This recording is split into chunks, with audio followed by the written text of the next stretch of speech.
रूप पाहता लोचनी सुख झाले वो साजने तो हा विठ्ठल परवा तो हा माधव बरमा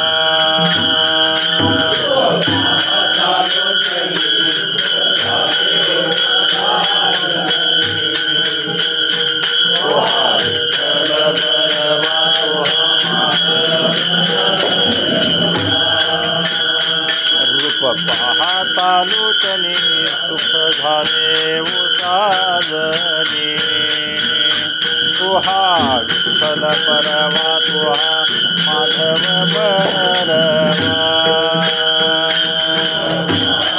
लोचनी सुख झाले वो साजने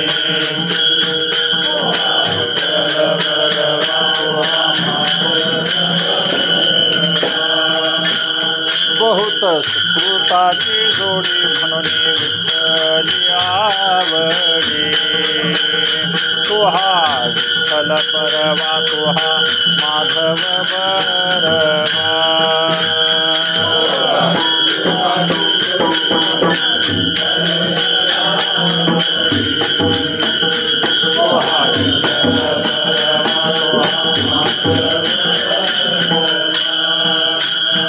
सर्व सुखाचे आगर बाप रखुमा देवीवर तो हा विठ्ठल बरमा तो हा माधव बरमा सर्व सुखाचे आगर बाप रखुमा देवीवर तो हा विठ्ठल बरमा तो हा माधव सर्व सुखाचे आगर बाप रखुमा देवीवर तो हा विठ्ठल बरमा तो हा माधव बरमा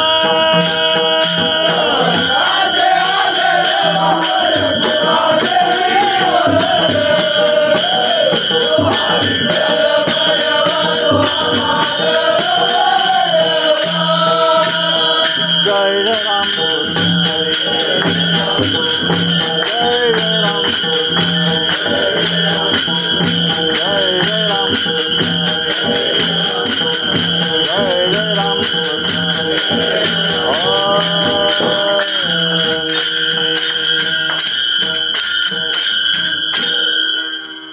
सुख पाहता जवा पाडे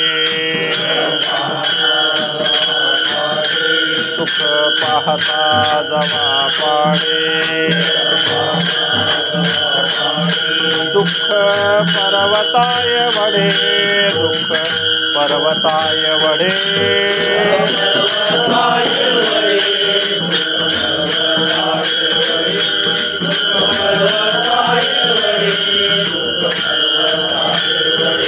सुख पाहता जवा पाडे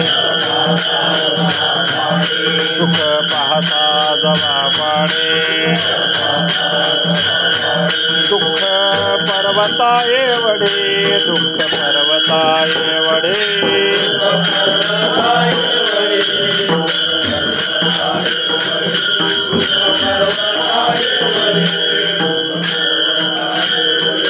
धरे धरे आठवण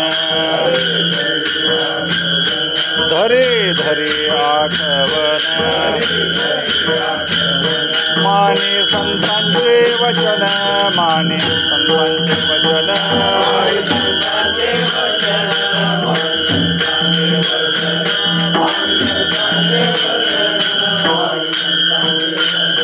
नेले रात्री नेते अर्धे नेले रात्री नेते अर्धे बाळपण जरा व्याधे बाळपण जरा व्याधे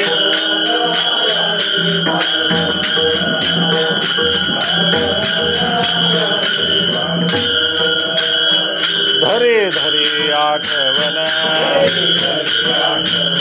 धरी धरी आठवण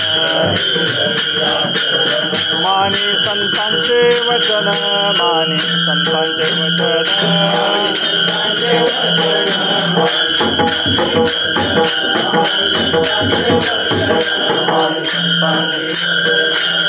तुका म्हणे पुढा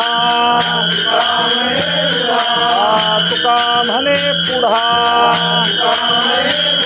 घाना जुंती जशी मुढा घाना जुंती जशी मुढा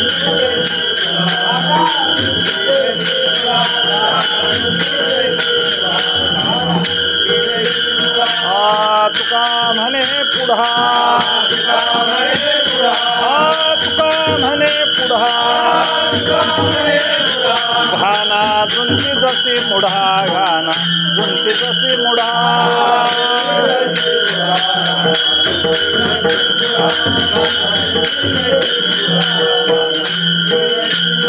धरी धरी आठवण धरी धरी आठवण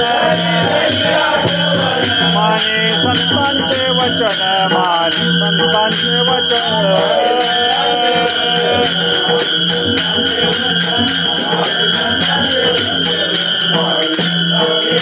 विठोबा रखुमाई विठोबा रखुमाई जय विठोबा रखुमाई जय विठोबा रखुमाई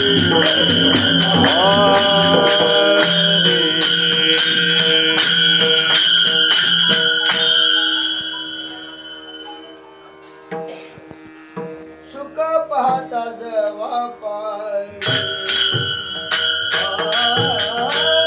सुख पाहता जवा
विठ्ठल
सुख पाहता जवा पाडे, सुख पाहता जवा पाडे, दुःख पर्वता एवढे, धरी धरी आठवण मानी संतांचे वचन. नेले रात्रीने ते अर्धे, बाळपण जरा व्याधे, धरी धरी आठवण माने संतांचे वचन.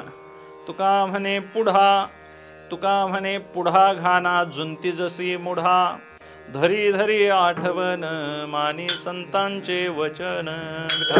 विठ्ठल विठ्ठल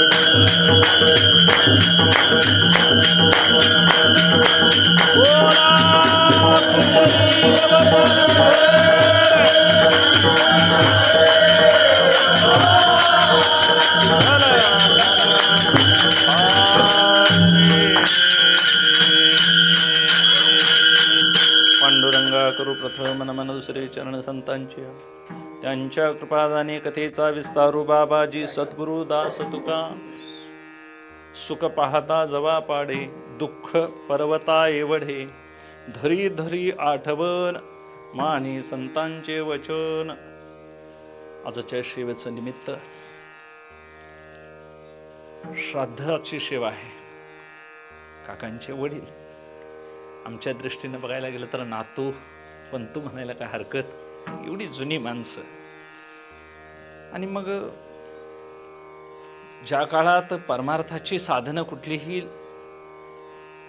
दळणवळणाची नव्हती, प्रचार प्रसाराची नव्हती, त्या काळात ज्यांनी परमार्थाला सहाय्य केलं, ज्यांनी अभ्यास केला, अशा ग्रहातल्या व्यक्ती आणि मग त्यांच्या निमित्तानं केलेलं चिंतन हे आमच्या दृष्टीनं काय आहे, आमच्यावर उपकार आहेत महाराज.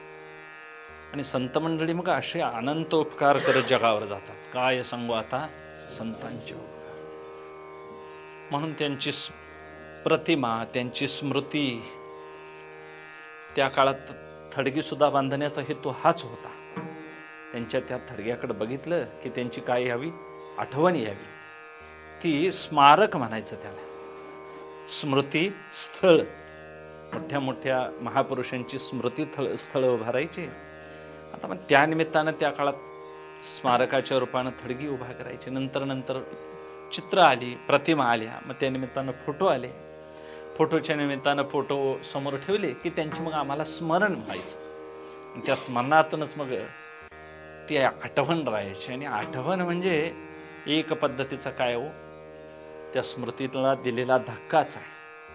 आणि ती आठवण सदैव मग सुखाची आणि दुःखाची अशा दोन्ही पद्धतीत आहे.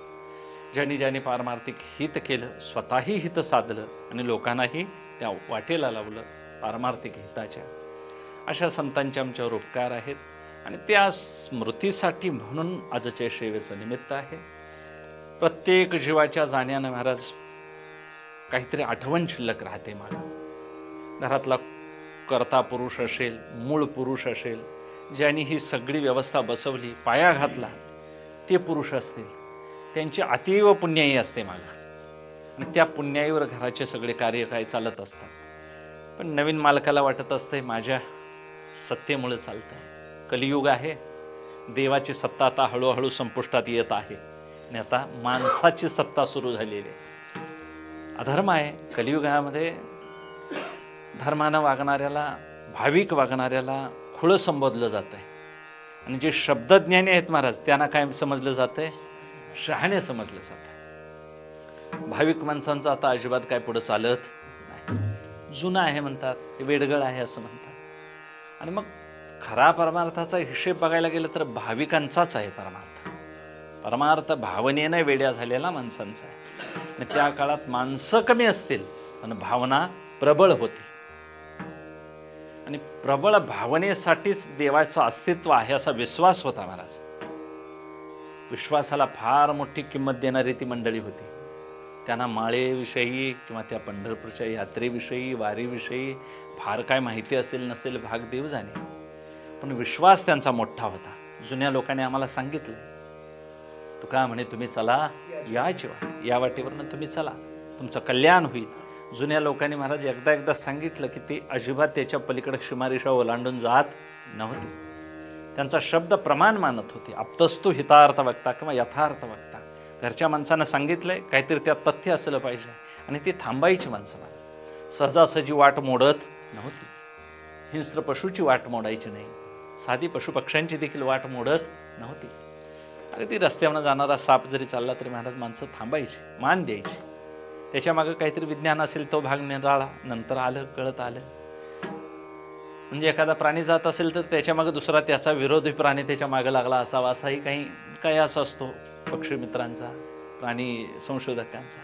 पण त्या काळात मात्र प्रत्येक जलचराला, स्थिरचराला, भूचराला, खेचराला मान दिला जायचा. म्हणून संध्याकाळच्या वेळेला लोक फिरायला जात नव्हती. हे अधर्माचं युग आहे. आणि आता अधर्म सगळीकडे पसरत असल्यामुळं इथं जेवढे अधर्मानं वागतील त्यांचा विजय होतोय असं दिसतील तुम्हाला. धर्माच्या माणसाला ग्लानी आलेली दिसेल. आणि अशा काळात महाराज त्यांनी परमार्थ आम्हाला दिशा त्यांनी काय दिलेली आहे? रोख दिलेला आहे. इकडं तोंड फिरवायचं आहे महाराज. फक्त जनावर उधळून चाललंय बरोबर आहे, पण त्या गलीला वळवायचं. मालकाचं घर आहे तिकडे पळू दे, पळण्याबद्दल गती रोखायची नाही, पण त्याला योग्य दिशा लावायची. असं दिशादर्शकांचं काम त्या काळात जुन्या लोकांनी केलं. त्यांच्या मागं पुष्कळ पुण्याई होते. आणि अशी पुण्यपुरुष ज्या घराण्यात जन्माला आले महाराज, त्यांच्या निमित्तानं फक्त विश्वास आजही त्यांचा एखादा अंश जरी कार्य करत राहिला महाराज, तर हे कशामुळे चालत येतं? विश्वासाच्या बळावर येतं महाराज. आमच्या घरात हे चालत आलेलं आहे, हे आठवण राहते. आणि या आठवणालाच ते काय, आठवणीलाच काय म्हणतात? ते स्मरण असं म्हणतात. आणि हे स्मरण अंतकाळापर्यंत असंच टिकलं पाहिजे तर धर्म टिकेल. हेच स्मरण असं टिकलं तर भक्तीही टिकते महाराज. वैराग्यसुद्धा असं स्मरणावरच अवलंबून आहे. कोणतीही गोष्ट घ्या, विश्वासावर अवलंबून आहे. आणि आजही देश परदेशात बघा तुम्ही, मोठे मोठे युरोपातले देश विश्वासावर आहेत महाराज. दुकानामध्ये माणसं नाहीत, तिथं माणसंच मुळात कमी आहे. शेतीची दुकानं घ्या, औषधं दुकानं घ्या, तिथं सगळं बिल स्वतःच घ्यायचं, स्वतःच करायचं. तिथं कोण खोटं नाटं बिल करत? कारण खोटं बिल करणारा एकही मनुष्य तुम्हाला तिथं सापडणार. आता असते तिथं सुद्धा हे आफ्रिकन आमची भारतातली अशी जातील 4-8 लोक, आणि हळूहळू ती सुद्धा काय करून टाकतील, बदल करतील. कारण चांगली ठिकाणही सहजासहजी फार काळ टिकत नाही. तिथं सुद्धा ग्लानी येते, तिथं सुद्धा बाजार भरतोय. अयोध्येत आता कंगवा फणीशिवाय काय नाही महाराज. राम उभा केलाय बरोबर आहे.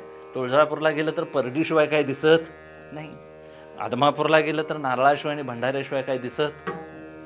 ज्या मामाने पायी फिरून हे सगळं जग पादाक्रांत केलं, त्यांचा हेतू काय तिथं राहून बाजार दुकान बसवा असा नव्हता.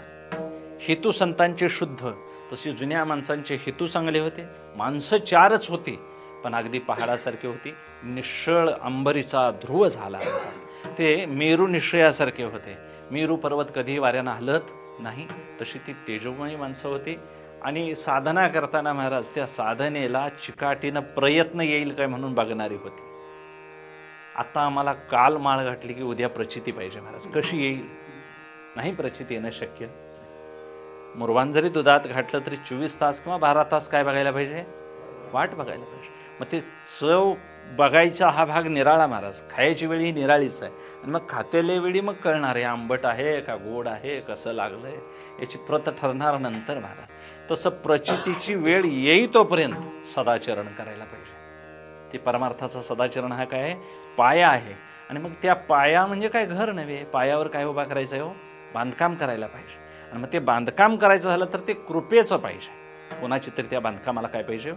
कृपेची झालर पाहिजे. झाडाखाली झाड लौकिकदृष्ट्या अजिबात वाढत नाही. म्हणून कर्त्या पुरुषाच्या हाताखाली सहजासहजी कर्तबगार माणसं कोण राहत नाही. ती तिथून बाजूला पळायला सुरुवात करतात ना. पण त्या काळात सगळीच माणसं शहाणी असून एकाच ऐकत होती, हे विशेष होतं.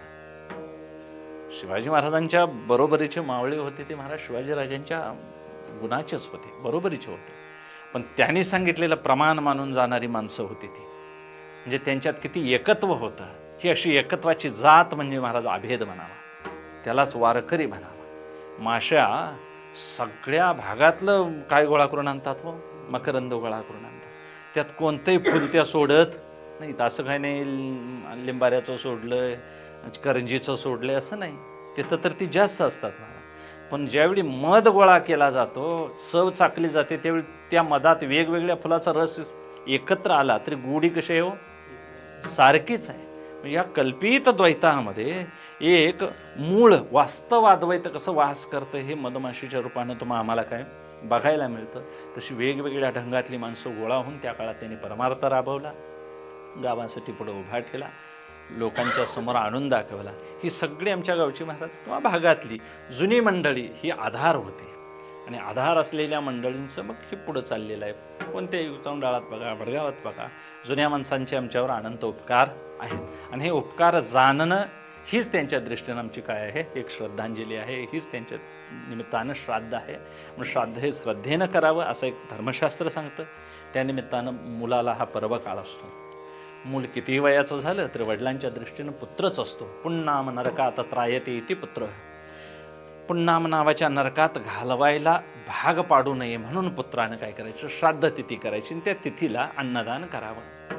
नाही जमलं तर निदान पाण्याचं दान करावं. नाही जमलं तर त्या निमित्तानं नाहीच काय घडलं तर ते शेवटी सांगतात जंगलात जावावं आणि वर हात करून पितरांना आवाहन करावं, मला तुमच्या निमित्तानं काही वाढता येत नाही, मोठ्यानं ओरडून सांगावं आणि त्यांच्या निमित्तानं 2 अश्रू तरी ढाळावेत.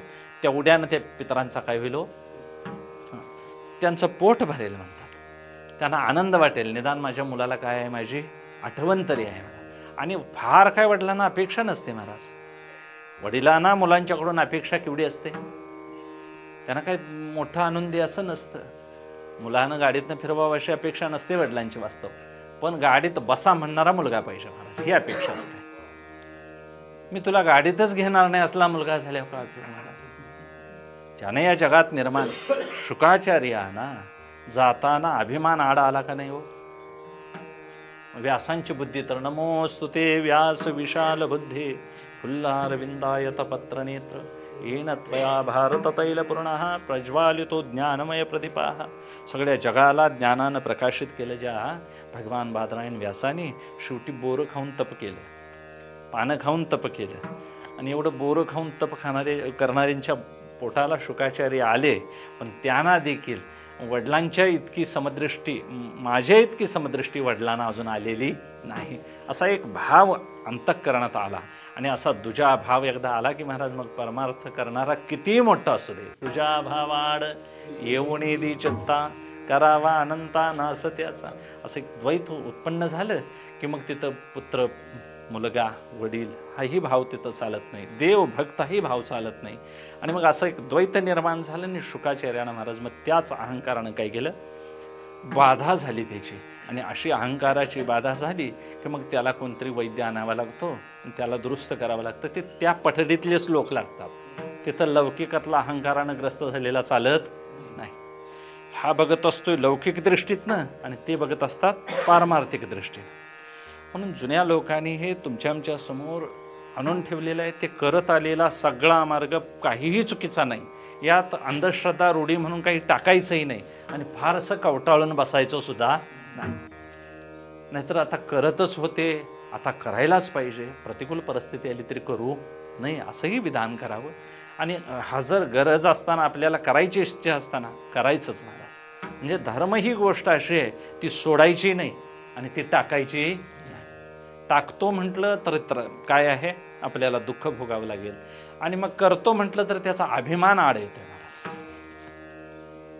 वारकऱ्याच्या समोर जर मी अयोध्येतनं आलोय, काशीसनं आलोय म्हणून जर तुमच्या समोर जर मी जयशी मारली तर हे आम्हाला तर पटतच नाही. सोडा, तुकोबारायांना सुद्धा ते पटलेलं. याचा अर्थ आम्ही त्यांचा विरोध करतोय असं नाही. तीर्थयात्रा करावी पण त्याचा अभिमान बाळगू नाही. तो व्रताभिमान का बरं बाळगायचा? शुकाचार्यांना जर व्रताभिमान छळतो तर आम्हाला देखील तो त्रास करील. म्हणून प्रत्येक परमार्थी पुरुषानं पाया घट्ट करून सदाचरणाचा त्यावर इमारत परमार्थाची उभी करायची आणि त्यात इमारतीमध्ये जे आत्मसुख भोगायचं आहे त्या सुखाची त्यांनी कल्पना मांडली. श्राद्धाच्या निमित्तानं आम्हाला आत्मसुखाचीच गरज आहे. आम्हाला आपलीच ओळख आम्हाला करून घ्यायची आहे. आम्हाला दुसऱ्याचे धडे गिरवायचे नाहीत. शाळेमध्ये मुलं 60-70 असतात महाराज, प्रत्येकाला वेगवेगळे धडे दिलेले असतात. मग मागल्या मुलानं पुढल्याचा धडा गिरवायचा का आपला लिहिलेला? पण ते मागलं पुढल्या पोराची चूक दाखवतंय महाराज. तुझं हे असं चुकलंय, तुझं हे असं चुकलंय आणि मग ह्याचा भोपळा असतो हे ह्याला माहिती नसतंय. तसं परमार्थिक साधकाचं काय होतंय, पुढं आक्रमण करणारा जो साधक आहे त्याच्या पावलावर पाऊल टाकून पुढे जायला पाहिजे. आणि मग पुढला साधक कसा असावा तर तो मुळात शुद्ध ज्ञान मिळवलेला असा. आणि मग त्याच्या पावलावरून जातील तर मग येत वडील जे जे करीती तया नाम धर्मो ठेविती ते चेरानुष्ठिती सामान्य सकळ. मग पुढे जाणारे माणसं ही निधानाला पोचलेली असावीत. चला मी तुम्हाला पंढरीला नेतो, तुकोबारायांनी म्हणावं चला पंढरीशी जाऊ. त्यांनी जाऊन ते सुख भोगले. स्वल्प वाटे चला जाऊ. नाहीतर मग मी लोकोद्धाराला जायचं, आपल्या अंगात ताकद नसायची, आपला रोग बरा करायची पंचायत मी तुम्हाला दुसरी असणे काय करतो बरे करतो. हे मूर्खपणाचं आहे. म्हणून ते सांगतात की जो शहाणा मनुष्य आहे तोच खरा या जगामध्ये सुखी आहे, कारण त्याच्याजवळ आत्मज्ञान त्याला लाभलेलं आहे. ज्ञानोबारायांना उपदेश करताना मुक्ताई म्हणते इह परलोकी सुखी, इह परलोकी सुखी,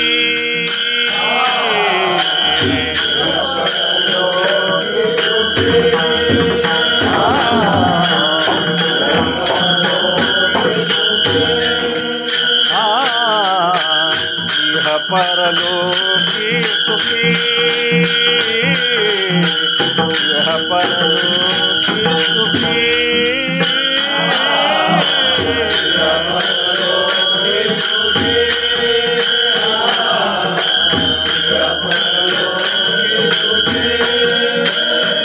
शुद्ध ज्ञान जाचे मुखे, शुद्ध ज्ञान जाचे मुखे,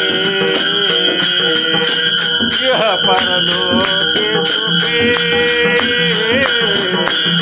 यह परलोकी सुखी, शुद्ध ज्ञान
जाते मुखी,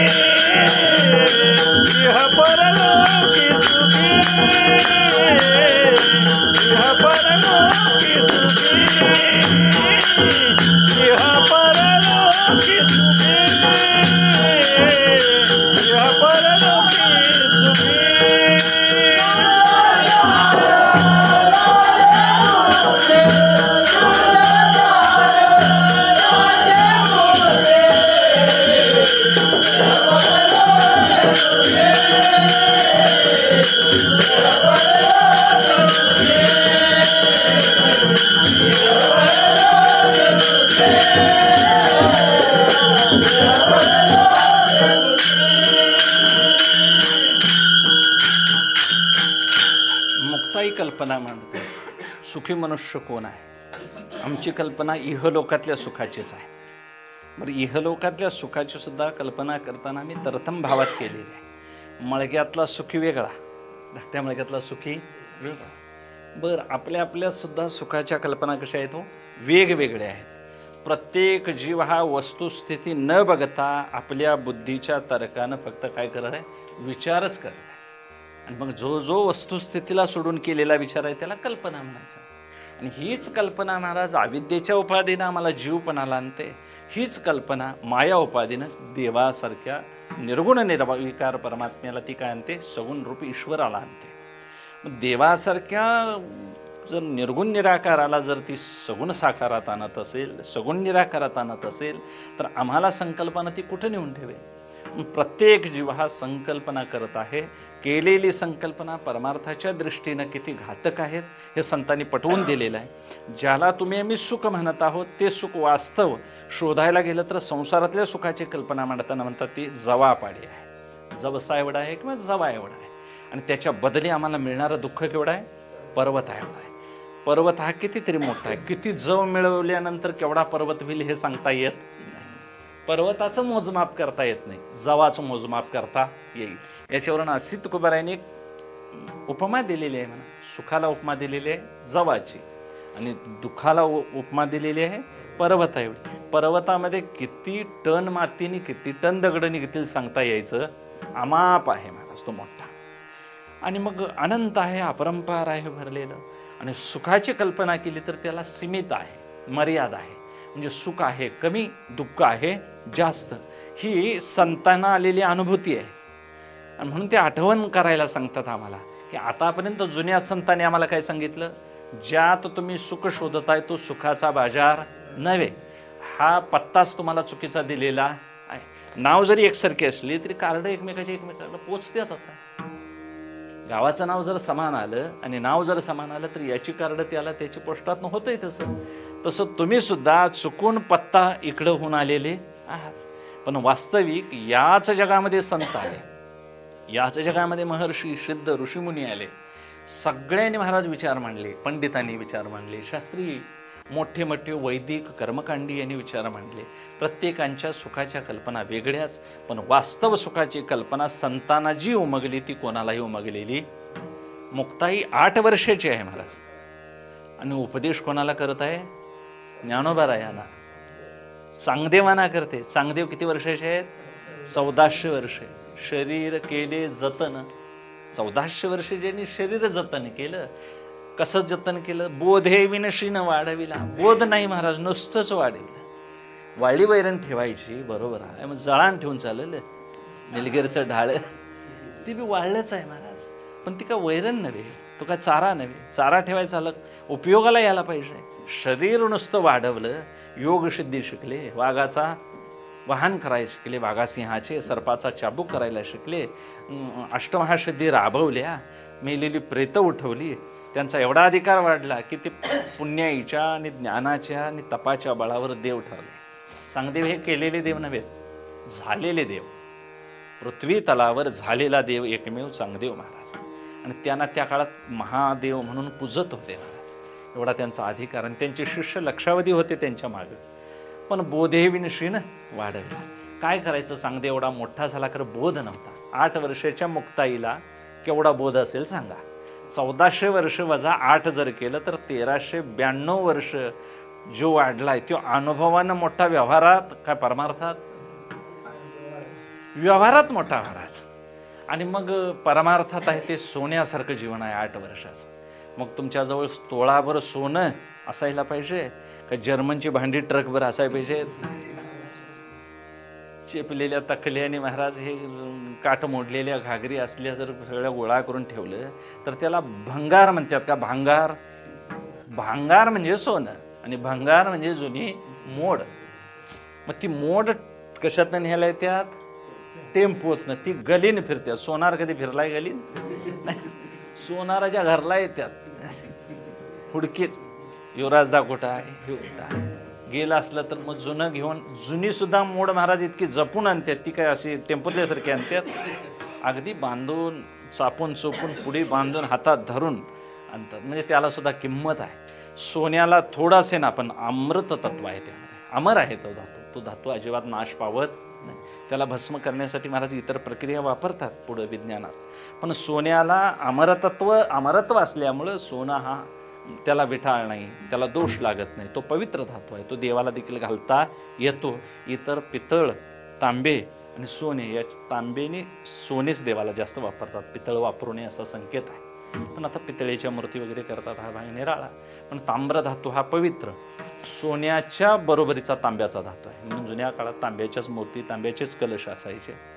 आता सुद्धा तांब्याच्याच घागरी मान्य केलेले आहेत धर्मशास्त्रात. भटजींच्याकडे असणारी सगळी साहित्य मला तांब्याचीच असतात. हे धातू जरी असला तरी त्या धातूला मोल आहे. तसं मुक्ताबाई ह्या सोन्यासारख्या बोधानं काय आहेत, सोने रूप बोधावर जसं असावं सोनं, जसं मूल्यवान, तसं त्या मूल्यवान बोधावर आहेत. आणि मग असा बोध साधू द्यायला लागला. बोधा करुणे अंतर साधू नाही अपपर. आपल्याला जवळ जातील तसं ते आपल्या बोधाचे करून ठेवतात.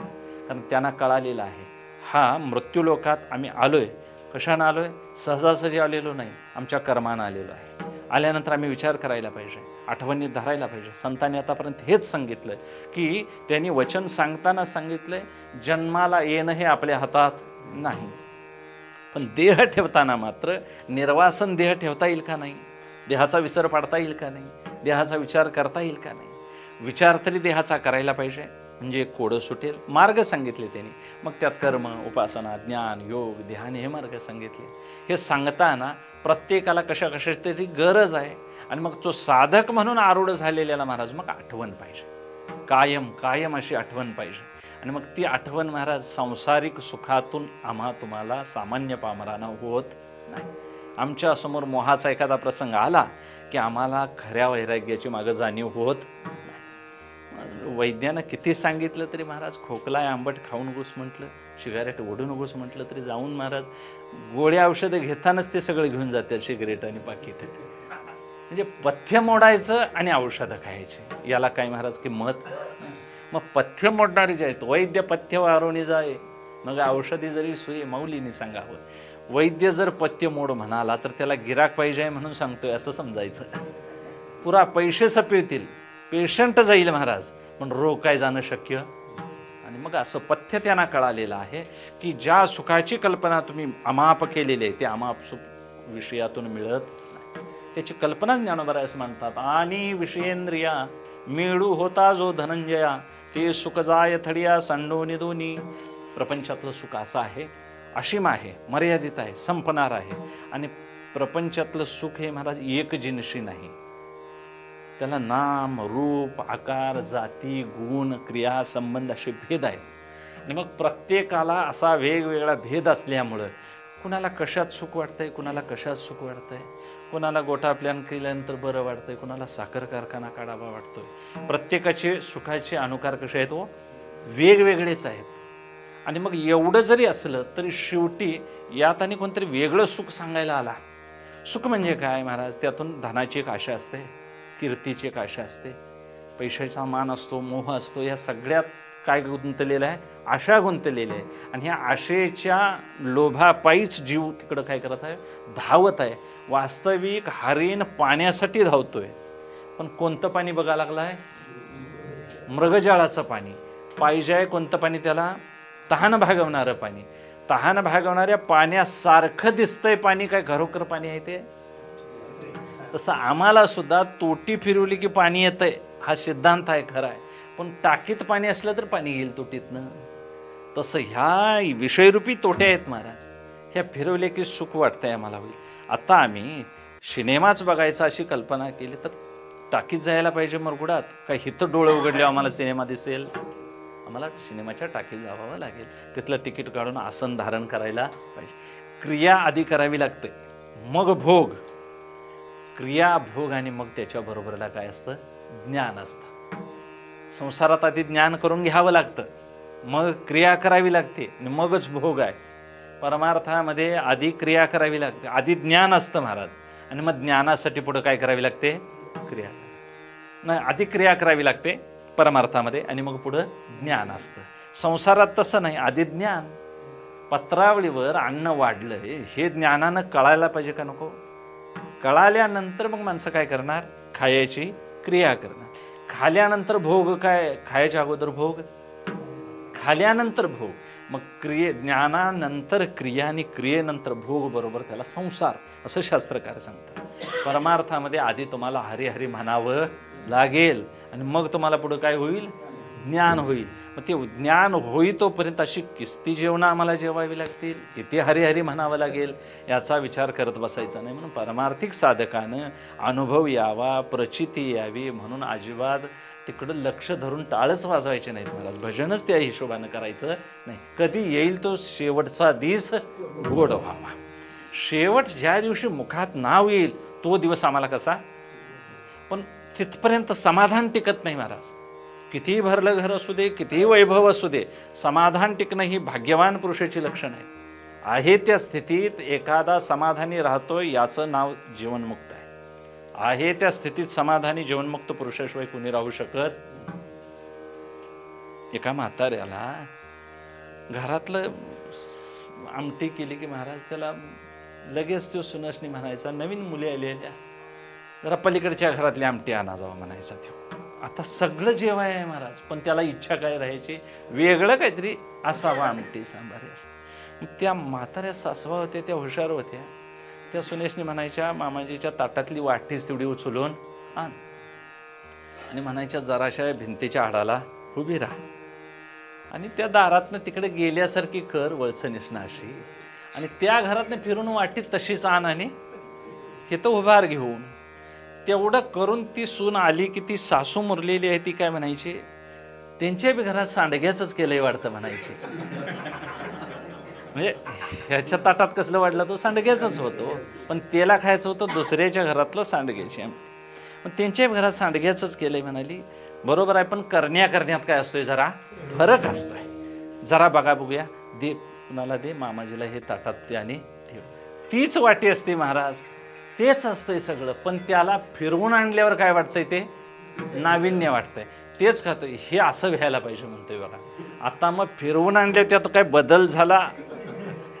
जे सुख सुद्धा महाराज इथं कीर्तन आहे, आम्ही बी देवाचंच सांगतोय महाराज. चमडाळकर महादेव बुवा बरोबर म्हणायचे आहेत अजून महाराज की फार मोठा बुवा आणला की तो देवाचं सांगतोय आणि आम्ही खेड्यातलं बुवा काय भूताचं सांगतात. काय चूक नाही महाराज, ही एक मध्यवर्ती कल्पनाच अशी आहे. आपण आमच्या माणसाला कधी चांगलं म्हणायचं नाही, एक रीत झालेली आहे महाराज. इथंच महाराज पांडुरंग परमात्म्याची सेवा करणारे थोर पुरुष होऊन गेले. त्यांची आपण काय राखली पाहिजे? बूज राखली पाहिजे. ज्ञान तेच आहे, उज्ज्वल तेच आहे महाराज. कुठेही ज्ञानाचा धग लागला की तुम्हाला ते ब्रह्मनिष्ठ केल्याशिवाय सोडणार नाही.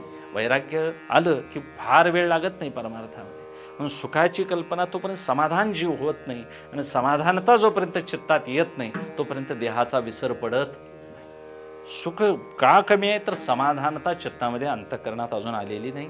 समाधान ही स्थिरतेशिवाय येत नाही.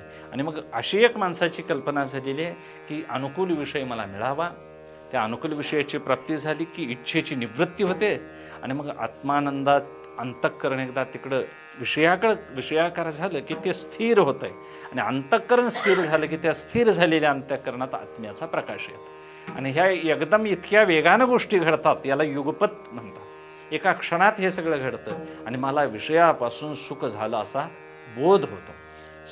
सिंहिणीला पाहून सिंहाला, प्राण्याला पाहून नरमादीमध्ये त्यांचा आनंद होतो.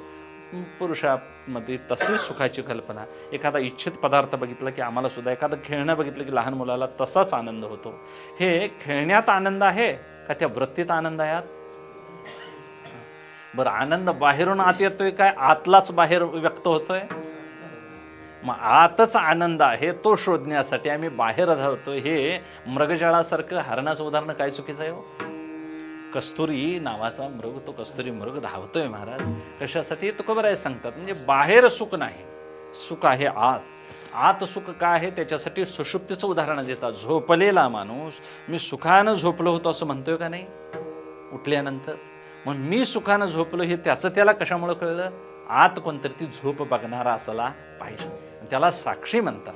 तो साक्षी प्रज्ञानघन अवस्थेत जरी असला तरी जाग झाल्यानंतर त्या सुखाची थोडीशी लहर त्याला अनुभवाला आलेली असते आणि ती झोपच त्याला महाराज एवढी शक्ती देऊन जाते की पुढला दिवस त्यानं काम केलं तर त्याला काय करते, ती कंटाळू देत नाही, थकवा येऊ देत नाही. म्हणून माणसाला झोपेचं सुख हे निर्विषय सुख मानलेलं आहे. आणि असं निर्विषय सुख जर झोपेत असेल तर मग समाधीतलं सुख किती उच्च असेल. आणि मग असं समाधीचं सुख सुद्धा महाराज ज्या सुखापुढं ओवाळून टाकावं ते भक्ती सुख किती मोठं असेल. म्हणून तुकोबाराया सांगतात, समाधीचे सुख सांडावं वारोने, समाधीचे सुख सांडावं वारोने, समाधीचे सुख सांडावं वारोने, समाधीचे सुख सांडावं वारोने, समाधीचे सुख सांडावं वारोने, समाधीचे सुख सांडावं वारोने, समाधीचे सुख सांडावं वारोने, समाधीचे सुख सांडावं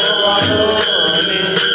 ऐसा या कीर्तने ब्रह्मरस, ऐसा या कीर्तने ब्रह्मरस, समाधीचे सुख सांडावं वारोने, समाधीचे सुख सांडावं वारोने, कीर्तने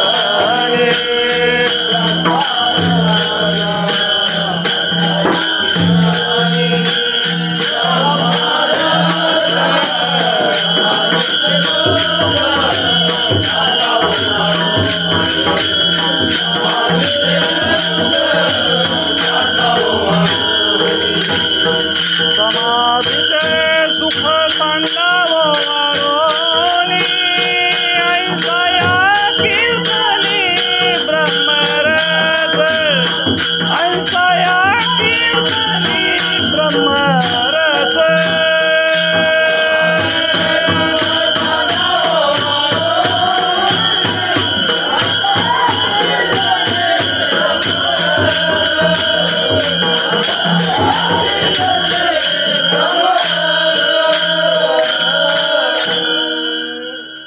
निर्गुण सुखासाठी महाराज ब्रह्मसुख म्हणतात, निर्गुण निराकार परमात्म्याचं. सगुण साकार परमात्म्याच्या सुखाला भक्तिसुख म्हणतात. म्हणजे विषय सुख हे पामर लोक भोगतात. विषयीला सुख आहे, संसारात विधीनं विषय भोगतोय, त्याला इच्छा आहे स्वर्ग सुखाची महाराज, ही मधली सुख आहेत. म्हणजे तुम्ही आम्ही एखादं जनावर घ्यायचं झालं तर चिकित्सा करतो महाराज, आपली पैशाची बांधणी केवढीची आहे, आम्हाला काय भेटेल. मग ती विचार मांडता मांडता एखादा काय म्हणतोय, एवढी जरुरी पैशाची आहे तुझ्याकडे, एवढी काय आहे पैशाची योजना आहे, तर ह्याच्यातच अनेक 10 घातलंस तर चांगली मिळेल. हे पामरानी विषयी ह्यातच आहेत महाराज. भांडवाले ह्यांचं ब्रह्मसुखापर्यंत जायचंही नाही. ही धड टाळ घ्यायला लाजणारी माणसं, यज्ञ करणारी माणसं भजनाला येतील, ती होम घालतील, सत्यनारायण घालतील, पूजा घालतील. फक्त आता काय काहीच करीत नव्हती ती, निदान तुमच्या भजनावर तरी आल्या, बैठ्या भजनावाल्या ती पुढे भविष्यात कीर्तनात येतील. आस्ते आस्ते आस्ते प्रवास सुरू आहे महाराज. कासव पळालं तर काय शर्यत जिंकताय बरोबर आहे, पण सशासारख्यानं फारच उडी मारली तर तो जाईलही नाही असं नाही. पण विश्वासानं कासव जसं जाईल तसं ससा जाणं शक्य नाही. तसे समाधीचे लोक महाराज जर अष्टमहासिद्धीत नाही अडकले तर निर्विकल्प समाधीत जातील. मग सिद्धी लावी पिशे कोणतया पुशे नेले राजांशे पाय. आणि असा योगी जर एखादा पिंपळाच्या पारावर बसला आणि प्रत्येकाचं भाकीत सांगायला लागला तर योगी पुरुषाच्या सामर्थ्याजवळ महाराज ज्ञानी पुरुषासुद्धा सामर्थ्य चालत नाही. तो पाण्याचं तुप करील आणि तुपाचं सोनं करील, तो चांदण्या खाली आणून पाडील आणि खायली दगडं वर नेऊन तरंगेल. त्याचं सामर्थ्यच तेवढं असतं. विश्वामित्राने मला ब्रह्मर्षी का म्हणत नाहीत म्हणून काय काय केलं महाराज. त्यांचं चरित्र वाचलं तर विश्वामित्राने 60,000 वर्षाची केलेली तपश्चर्या महाराज पुरा धोदान करून टाकली. खरं वशिष्ठांच्या बरोबर त्यांनी वैरच मांडलं. पण एवढा मोठा ऋषी सुद्धा महाराज मेनकेसाठी कोणतं रूप धारण केलं, मग संतांनी काय चुकीचं सांगितलंय महाराज? एका विषय सुखासाठी कोट्यावधी वर्षाची पुण्यही तो माणूस कुठं घालवतोय महापुरुष? म्हणजे एखाद्या अश्ववृत्तीच्या प्राण्यासारखं रूप धारण त्यांना करावं लागलं आणि हे आवरता आलं नाही काय? म्हणजे इंद्रिय सुखात, विषय सुखामध्ये अधपतन एखादा योगी मोठा होऊ शकतो.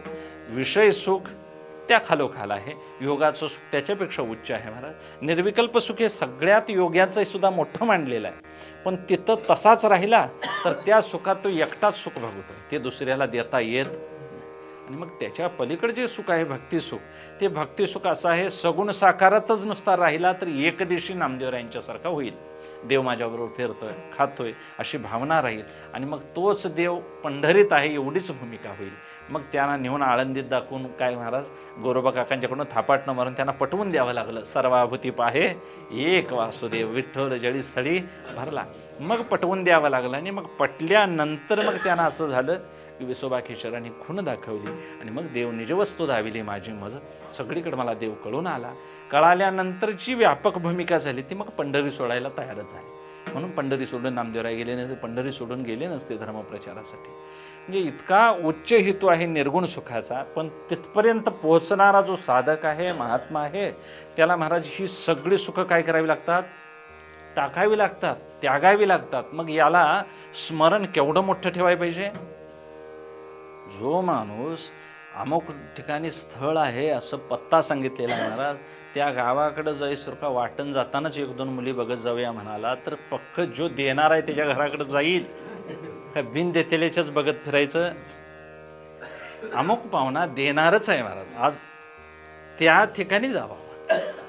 आमची एक माणसाची बुद्धी अशी भ्रमिष्ठ होते महाराज की त्या सुखापर्यंत जाईसर का ही सगळी सुख तो पार करेल याचा काय नाही, मोह आवरत नाही माणसाला. एका राजानं काय केलं, प्रधानाला सांगितलं, या नगरीत म्हणाले पुष्कळ आतापर्यंत राज्य केलं, काही हवे ते पदार्थ लोकांना नेता यावीत अशी तजवीज करा आणि प्रदर्शन मांडा.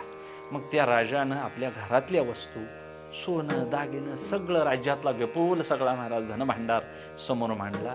शेतातल्या वस्तू, काही जनावरं, मोत्यानं सजवलेल्या गायी, सगळा भोवत्यांचा परिसर महाराज रोज राजाकडे यायचा. आवडती वस्तू हाताला धरली की घेऊन जायचं. आता राजाचं भांडार ते काय सपणार आहे महाराज? दिलं तर राजानं द्यावं, नाही तर देवानं द्यावं. सामान्य माणसानं काय द्यायचं महाराज? करता घायाळाचा संग, अंगे अंग माखावे. आम्हालाच मुळात कमी पडते, तू त्यात आल्यावर मग एका चादरीत दोघांनी झोपायला नाही, ती चादर तरी फाटणार एक, नंतर दोघांची भांडणं तरी रातभर होणार, झोप सुद्धा लागणार नाही.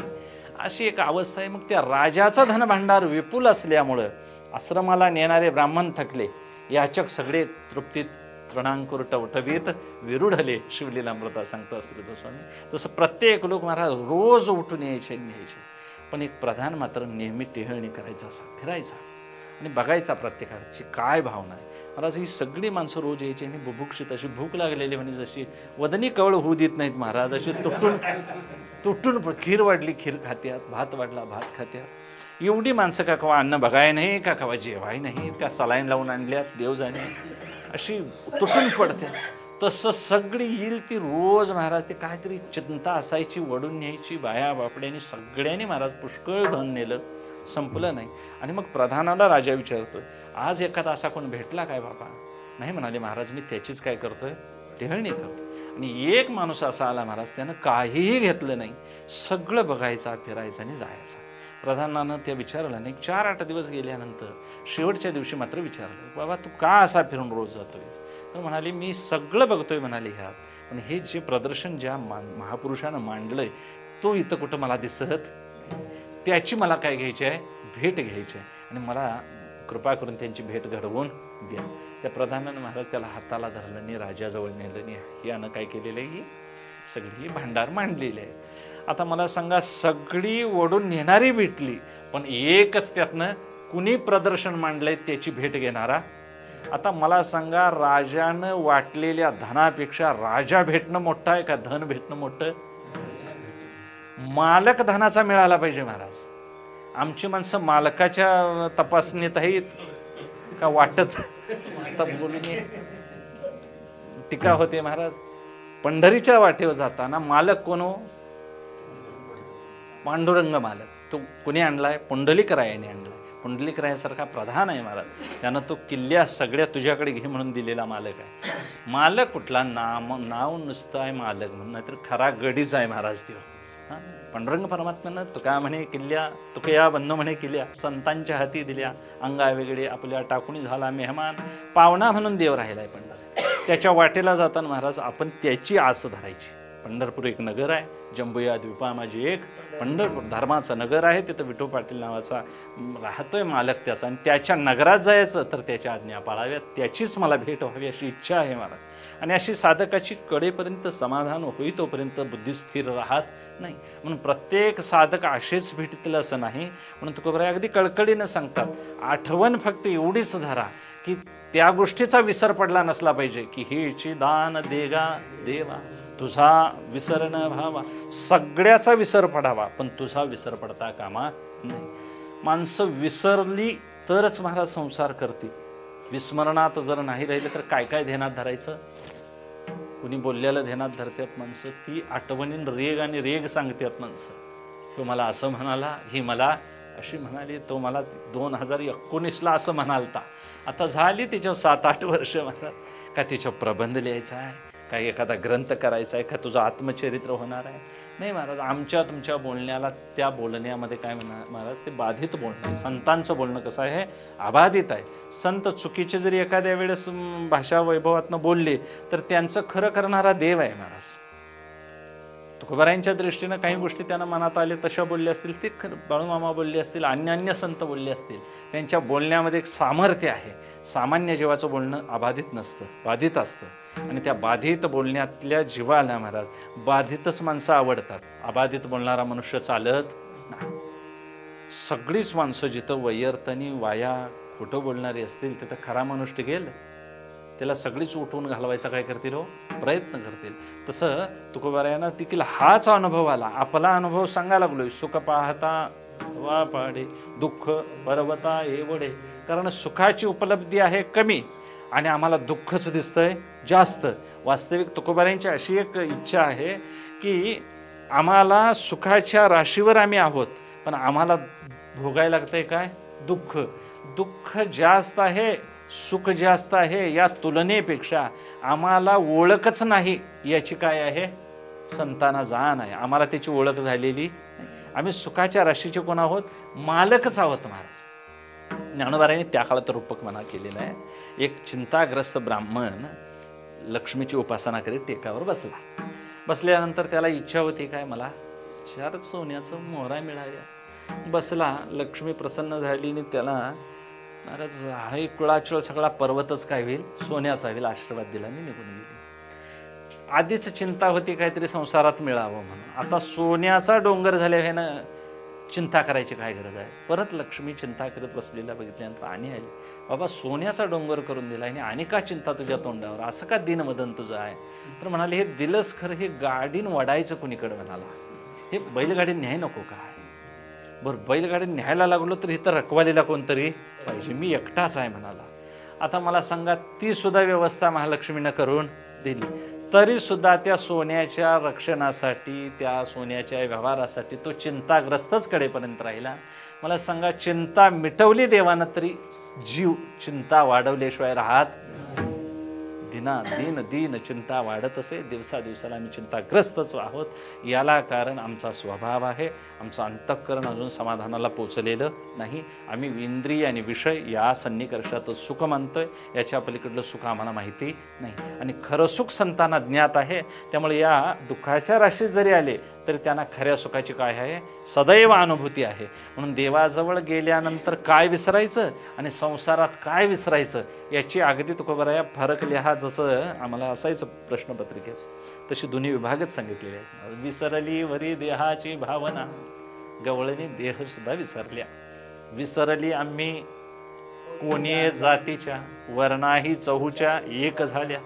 ग्रह पती सूत विसरल्या. परमार्थामध्ये हे सगळं काय व्हायला पाहिजे हो? विसरायला पाहिजे. आणि मग हे विसरायचं का? आठवणीत न ठेवण्यासारखं विघ्न आहे महाराज ते. खूप नामदेवराय त्याचं वर्णन करतात. माया विघ्ने भ्रमला खरे, माया विघ्ने भ्रमला खरे,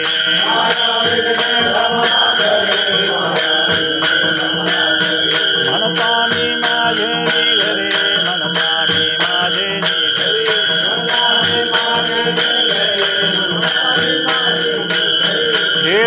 संपत्तीचे वारे, हे तो संपत्तीचे वारे, साचो कारे जाईल, साचो कारे जाईल, धनदारा पुत्र जन, धनदारा पुत्र जन, धनदारा पुत्र जन, धनदारा पुत्र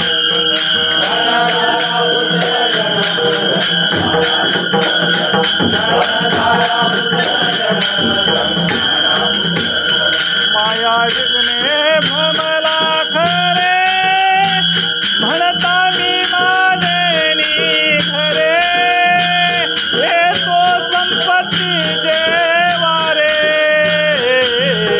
साचो कारे जाईल,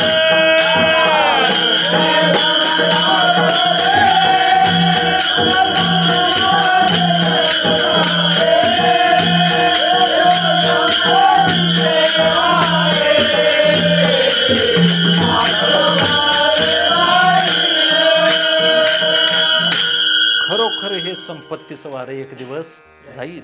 मायेनं विघ्नानं भ्रमलेली आम्ही सगळे जीव आहोत. हे माझं घर, हे माझं, हे मी, देहाला असं सगळी कवटाळून बसलेली. मोठा पूर आल्यावर महाराज काय राहतंय काटाला? पेरलेलं पीक राहीना आमचं, आणि ठेवलेली लाकडं राहतील काय? काही गोष्टी अशा बिन बांधलेल्या आहेत महाराज.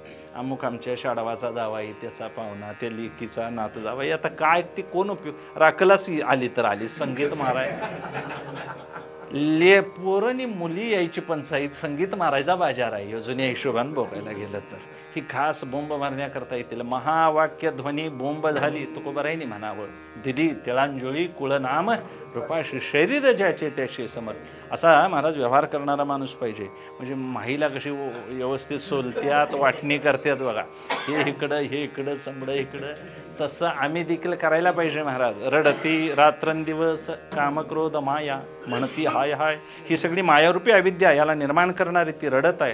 कामक्रोध रडतात. आम्हाला काळाच्या मुखात यमसुद्धा रडतो, मला हे गिराईक गावलं नाही. वास्तविक तुकोबाराय गावला नसते, जगाला त्यांनी शासन केलं असतं महाराज यमानं, पण यमाचं काही तुकोबारायांनी चालू दिलं नाही.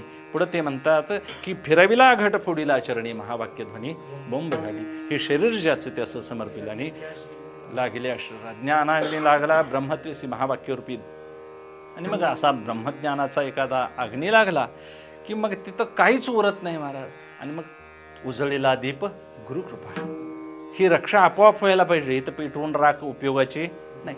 म्हणून शहाण्या मनुष्यानं महाराज शरीर ज्याचं त्याला द्यायचं आहे, आठवण असायला पाहिजे. विरक्ती यानंच वाढते, अनुताप, मी मरणार आहे, जाणीव पाहिजे.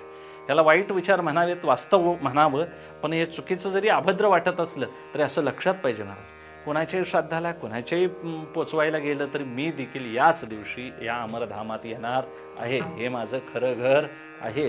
गावातलं माझं घर खरं नव्हे, तर हे तो संपत्तीचे वारे आणि साचोकारे. मग हे खरोखर जाणार आहे असं आम्ही म्हणतो, पोचवाय जाणार आहे असणे. हे प्रसिद्ध अभंग आहे महाराज, उठा जागे वारे, आता जाईल तिकडे लोक हे प्रयाणाला म्हणतात. मग हे टाळात जरी म्हटलं तरी कळाय पाहिजे कवा महाराज, पडून जाईल कलेवर. हे सगळं कलेवर पडून जाईल शरीर, हे ज्ञानोबारायांचं प्रमाण आहे. पडून जाईल कलेवर भवभ्रमाचा आकार, हे तुकोबारायांचं की पडून हे कलेवर कधी जाईल. आणि हे कळण्यासाठी त्याने एक प्रमाण म्हणलेलं, कळो येईल अंतकाळी प्राण प्रयाणाचे वेळी, राहती निराळी, ही सगळी वेगळी राहतील. आणि मग मी जळतसे स्मशानी एकला. आणि मग तुकोबारायांनी सांगावं, जीवा नाही कुडीचे लाहते, हे भिन्न भिन्न पंचभूते, रचते खचते संचिते आसारते फलकट. आणि मग मी जळत असताना महाराज, मी त्यातून एकदा बाहेर निघालो अंगुष्ठ प्रमाण, की मी सगळ्यांना बघत असतोय, सगळी रडतात, पण माझ्या निमित्तानं माझं स्वहित करणारा यात कोण? तुका म्हणे तुझं विरहित कोण करील माझे हित, देवाशिवाय कोण हित करणार नाही. अंतकाळीचा सोयरा तुका म्हणे विठोधरा. अशी आठवण पाहिजे. एक देव आणि संत महाराज मानवी जन्माला आल्यानंतर शहाण्या पुरुषांना विसरू नये म्हणून आठवण करून देतात संत वेळोवेळी. धरी धरी आठवण माने संतांचे वचन, अन्य जीव विषय सुखामध्ये रमतो. त्यापेक्षा विषयी कर्मठ महाराज स्वर्गसुखाची इच्छा धरून कारण ते अमरत्व हे सिंहासन. ही सगळी मंडळी महाराज क्रमानं सापेक्षतेनं उच्च सुखाची कल्पना केलेली आहे त्यांनी. शेवटी स्वर्गातलं सुख हे महाराज भोगणाऱ्याचं पुण्य संपवून त्याला काय करून ठेवतंय, रिकामा खिस्सा करून येणे. मग आता जी रिकामा किस्सा घेऊन येते ती त्या क्षेत्रातली जायचं समजायचं, भरपूर पैसे खेळा घेऊन जायचं आणि रिकामं यायचं. हे स्वर्ग सुखच आहे. ते भोगितयाचे आणि पवाडे पुरे. भोगणाऱ्याच्या इच्छेवर महाराज तिथलं सुख संपत नाही भोगून, पण भोगणारा मात्र क्षीण होतो. असं परिणाम दुःख, ताप दुःख, संस्कार दुःख देणारं ते विषय सुख आहे. शेवटी स्वर्ग सुख उच्च असलं तरी देखील महाराज तिथं नहुष स्वर्गाधिपती झाला. माणसं एवढं पुण्य मिळवतात, स्वर्गाधिपती होतात, पण राहाटे भांबावतात. तिथं कसं वागायचं कळत नाही. आणि मग एकदा त्या पदावर आरूढ झालं की त्या पदाचा महिमा म्हणा, माणसाचा अभिमान बाळवतो म्हणा, माणसं तिथून पदभ्रष्ट होतात. पण स्वर्गसुख हे विषयीला कर्मठांना त्याची इच्छा आहे. आणि मग आमचं भाविकांचं सुख जे आहे महाराज ते एक वेगळंच आहे. त्याला फार श्रद्धाळू मनुष्य लागतो. म्हणून वारकरी झाल्यानं गळ्यात टाळ घेऊन जे ऐश्वर्यवान आम्हाला वाटायला पाहिजे, आमचा चेहरा सुद्धा दीनच होतोय महाराज. याचं कारण काय, आमची अजून आम्हाला विशेष योग्यता कळालेली. आम्ही सगळी पास केलेल्या ग्रेस मार्क मिळालेल्या अवस्थेतच आहोत. डिस्टिंक्शनमध्ये गेलेलो, फर्स्ट क्लासमध्ये गेलेलो. ती योग्यता का वाढवून घ्यायला पाहिजे, तर तुकोबाराया ज्या महाराज ऋषीमुनींना, शास्त्र्यांना, वैदिक लोकांना फार किंमत तुकोबारायांनी दिलेली आहे का वारकऱ्याला. आणि स्वतः वारकरी होते महाराज. धन्य आम्ही जन्मा आलो, दास विठोबाचे झालो. पांडुरंगाचा दास होणे जी धन्यता आहे ती पगडी घालून शास्त्री होऊन त्यात मिरवण्यात नाही. एखादी शाल मिळेल, तुम्हाला मानमान्यता मिळेल, पण ती शाल मिळाली तर शाल तुम्हाला मुक्त करील का अभिमान वाढवून बंधात घालील. बंधात घालील महाराज. आणि ती शाल एखाद्या धनगराला मिळाली तर ते कुकरू बी त्यातनं नेईल, सारा बी त्यातनं आणील, एखादी शिडी आली तर त्यातनं नेईल महाराज. काय त्याच्यात कांदा सुद्धा बसून त्या शालीवर पडेल. 1,500ची शाल काय नाही, 5,000ची काय. एखाद्या शास्त्री पंडिताला त्या शालीची किंमत विचारावी, गीतार्थ शास्त्रार्थ करावा, हजारो श्लोक कंठस्थ म्हणावेत, आणि मग त्याला बदल्यात ती शाल काय म्हणून द्यावी, मानपत्र म्हणून द्यावी. त्याला ती आहे पा ध्वजेचे चिरुकुट. राजाला ध्वजेची किंमत करणार कुठं फडकी टेलरच्या घरात मावनात महाराज. टेलरला काय पायाला ती उशुशी करून बांधून ठेवतो. गटळ्यात असणारं निशाण हे महाराज कशासाठी आहे, देवाच्या कळसावर लावणं, एखादी ध्वजा करणं. त्या ध्वजेची किंमत ही महाराज त्या पायिक लोकांनाच माहिती असणार. तसं वारकऱ्याचं वैभव, वारकऱ्याची ताकद ही तुकोबारायांना जेवढी ज्ञात आहे ती करत असताना महाराज त्यांनी धर्म टाकलेला नाही. जोडून या धन उदास विचार, त्यांनी धर्माच्या सुखाची कल्पना टाकलेली नाही महाराज. तुकोबाराय असं म्हणत नाहीत की तुम्ही धर्म टाका आणि हे सुख भोगा, असं म्हणत नाही. ज्यांनी चांगला धर्म सांभाळलाय त्याला तो धर्म सुख देईल महाराज. आणि मग ते सुख धर्माचं जे मिळेल ते चोख आणि चांगलं असेल. म्हणून त्यांना असं उलटं सांगावं लागलं. परमार्थामध्ये महाराज असं उलटं मोजणारी माणसं असावीत, अशी जुन्या लोकांची म्हण आहे. हे आम्ही सरळच परमार्थ ऐकतो. त्यामुळे काय होतं, आम्हाला कल्पना काही किंमत कळत नाही. किंमत कळणं ही त्या अवस्थेवर अवलंबून आहे महाराज. जुन्या काळामध्ये एका मुलाचं लग्न ठरलं, मग त्याला असं एका अगदी खडूस एक पाहुणा होता महाराज, अगदी हुड होता, खोडकर पाहुणा असतो एखादा. तो म्हणाला, मी तुम्हाला 4 महिने करारावर काय देतो, घर हा मुलगा घेईल असं तुम्हाला इथं काय देतो, स्टॅम्प लिहून देतो, आणि अमुक अमुक तारखेला काय करूया, लग्न व्यवस्था करून टाकूया. मुलगीच्याकडला एक पाहुणा, तोही महाराज ती काय तशी असते, ती 10 गावचं पाणी पिऊन आलेली असते. ते म्हणाला, ज्या दिवशी घर नावावर करशील त्या दिवशी आम्ही काय करूया, इकडं तांदूळ टाकूया, काय हरकत नाही. आता महाराज जेवढं जवळ दिवस येतील तोपर्यंत ह्याची घराची व्यवस्था, ह्याला घराला पैसे नव्हते, जिथं घ्यायची व्यवस्था. आता पुण्यातला दर आणि थोरल्या माळग्यातला दर सारखा आहे. इथलं सगळं इकून मग पुण्यात काय घ्याय पाहिजे, घर घ्याय पाहिजे, ही अवस्था. आता इथले फिरतेल्या घोड्यांचा दर आणि रेसच्या घोड्यांचा दर, ही घोडं 20,000ला येते म्हणून जर गेला तर मग घोडच घ्यायला लागेल. तिथं हरभरं खुगीर घ्यायला पैसे राहील. तसं घर नुसतं होतंय खरं, तिथं व्यवस्था भाड्याची नाही, पाणी भरायचं, बिल, ह्या सगळ्या गोष्टी पण करता आल्या पाहिजे. तो पण नोकरी नाही महाराज. अशी व्यवस्था. हा मुलाचा वडील इतका गांजला महाराज, त्याला जसं दिवस जवळ येतील तसं घर किती किमतीचं आहे हे काय व्हायला लागलं. मग हे कळणं तेच कळणं आहे, पण कळायला जी तीव्रता पाहिजे. मग त्याला म्हणते ना, ज्याचं जळतंय त्याला कळतंय. पुराचं पाणी काय नुसतं बघायसाठी, स्टेटस लावायसाठी घरात आलं की कळतंय पूर कसा असतो.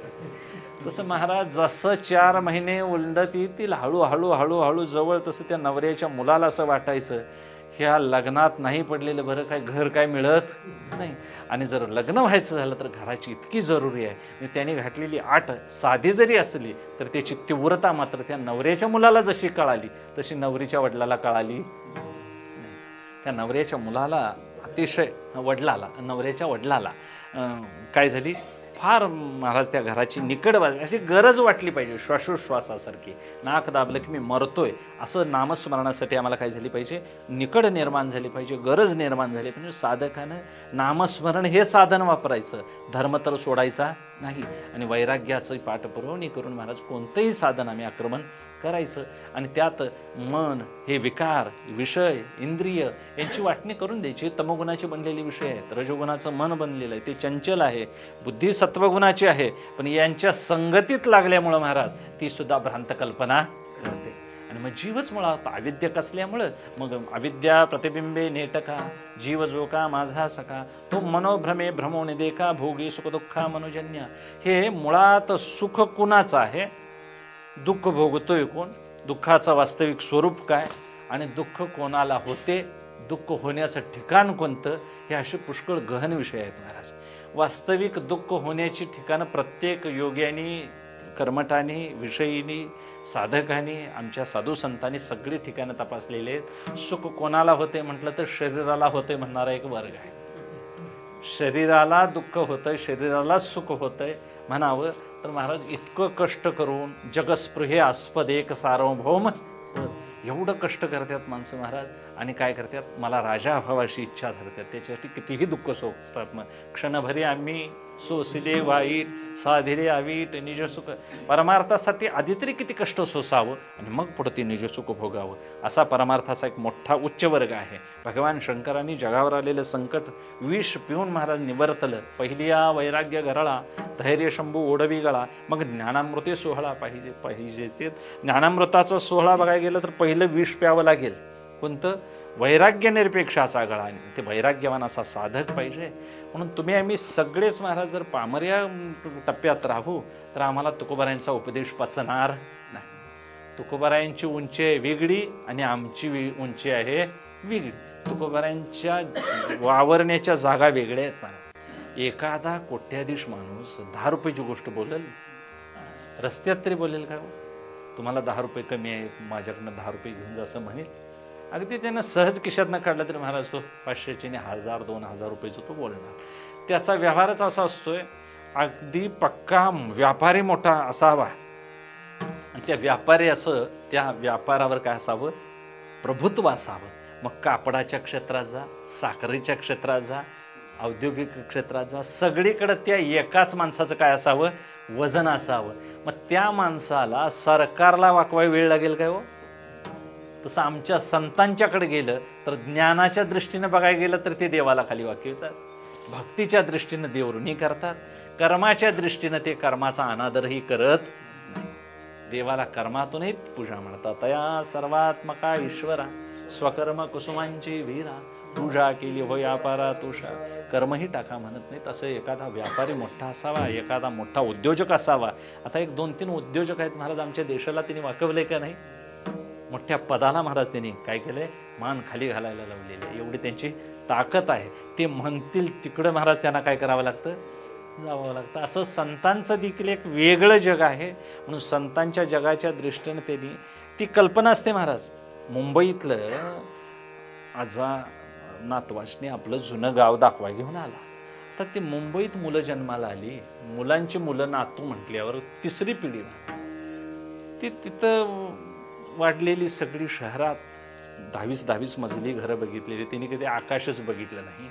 आणि गावाकडे आली की ती म्हणायची, आजा इकडं झाडा आहे, तिकडं चांदण्या दिसतात, वर काय गोल दिसते, चंद्रच बघितलेला नाही महाराज. ती गलीत उतारली की काँक्रीटची घरच बघतेली, त्याने कुठला चंद्र दिसतोय, सूर्य उजेडच नुसता, सूर्यच बघायला नाही.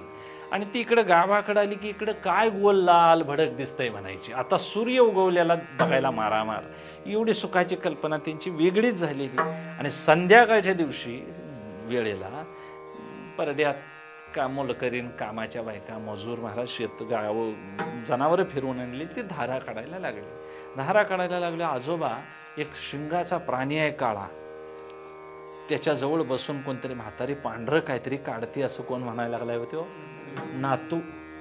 ती म्हणाली, इथून आजा म्हणाला, हे दूध आहे बाळा. म्हणाले, आम्ही जे दूध पितोय ते दूध आहे. म्हणाले, मग इकडं हे असला प्राणी दूध देतोय हे मला आज कळालं. कोण म्हणतंय ते? शहरात. म्हणजे त्याची समजूत काय असणार, दूध कोण देतोय? गवडी दूध देतोय म्हणणारा समाज महाराज. भैया दूध देतोय, कोणतरी माणसं देतात, पॅकिंग मधनं दूध येतंय. दूध गाईच्या थानात येतंय हे कळाय त्याला कुठे यावं लागलं? खेड्यात यायला लागलं महाराज. खेड्यातलं दूध हे असं पॅकिंग होऊन तिकडं येतं, हे शहरात एवढी काय झाली त्याच्यावर प्रक्रिया झाली. म्हणजे त्या शहरी मुलाची कल्पना दूध गवळी देतोय, खेड्यातल्या मुलांची कल्पना दूध म्हैस देते. वास्तविक खेड्यात राहिलेल्याचं खरं काय, शहरी माणसाचं खरं? वास्तव खरं आहे खेड्यातल्या मुलाचं, पण शहराच्या दृष्टीनं सापेक्षित खरं त्याचं म्हणायचं. कारण शहरात तसंच दूध येतंय, त्याची कल्पना आहे.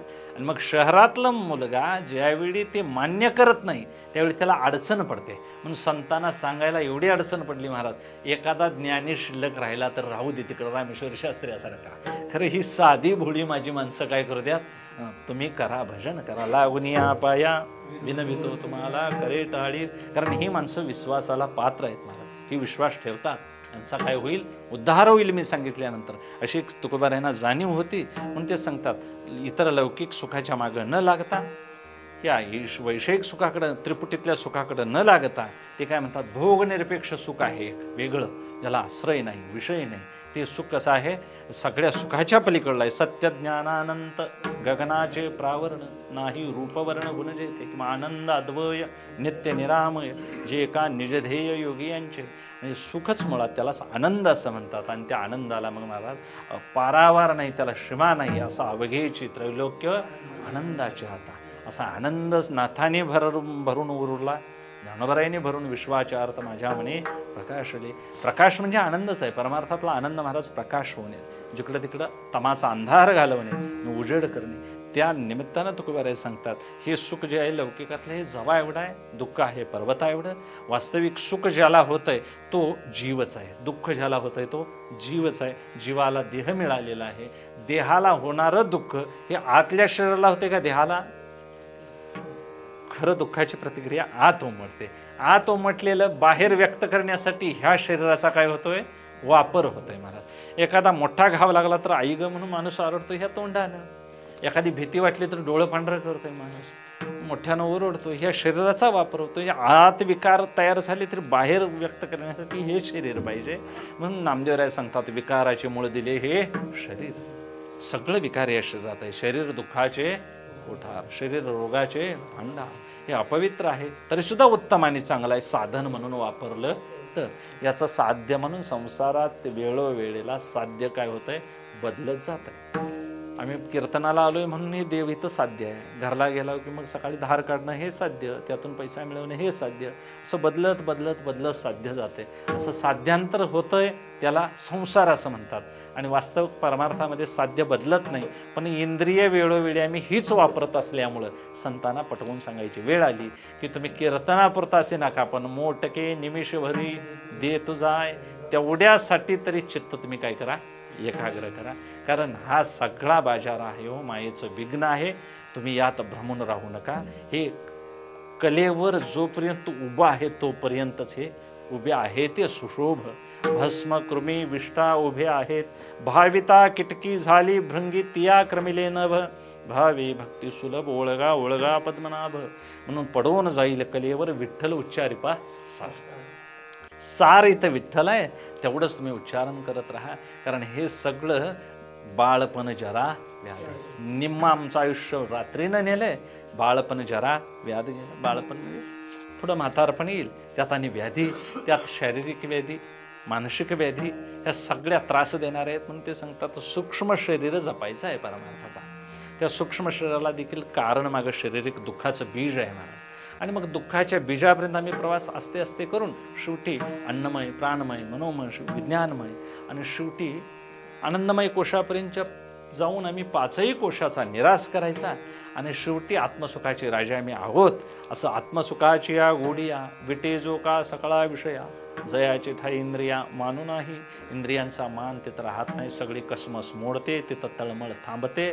आणि मग तुकोबाराय सांगतात काम नाही, काम नाही, झालो पाहिजे कामा, झालो पाहिजे कामा, पाहिजे कामा, काम नाही, काम नाही, झालो पाहिजे कामा, झालो पाहिजे कामा, झालो पाहिजे कामा, काम नाही, काम नाही, काम नाही, काम नाही, काम नाही, काम नाही, काम नाही, काम नाही, झालो पाहिजे कामा, झालो पाहिजे कामा, झालो पाहिजे कामा, झालो पाहिजे कामा, झालो पाहिजे कामा, झालो